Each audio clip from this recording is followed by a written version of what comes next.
அதாவது வறுமை கோட்டுக்கு உட்பட்ட மிக பின்தங்கிய ஒரு நாடு எங்களுடைய நாடு.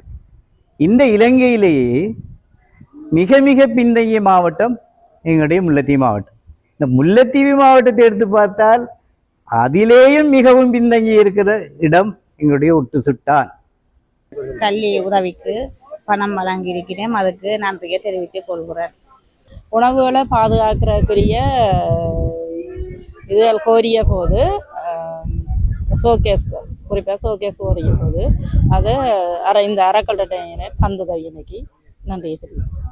எனக்கு சைக்கிள் தந்து வழங்கி எங்களோட பிள்ளைகளுக்கு வழங்கின அனைவருக்கும் நான் மிக மிக நன்றி சொல்லுவேன். கோவிலே பொதுவாக பூஜை செய்வதும் புக்கை அவிப்பதும் மோடம் அவிப்பதும் என்று இல்லாமல் இந்த கோவில் மூலமாக அந்த கோவில் சுற்றாடலில் உள்ளவர்கள் தங்களுடைய பொருளாதாரத்திலும் கல்வியிலும் முன்னேற வைக்க வேண்டியது எங்களுடைய பிரதான கடமை. ஆனால் இன்றைய நிலையிலே கோயில்கள் இந்த விடயங்களுக்கு முக்கியத்துவம் கொடுப்பது மிக குறைவாக இருக்கிறது. சிறப்பாக கல்வியை கற்றமென்றால் நாங்கள் விரைவாக இந்த வறுமையிலிருந்து இலகுவாகவும் விரைவாகவும் இந்த வறுமையிலிருந்து மீள வரலாம்.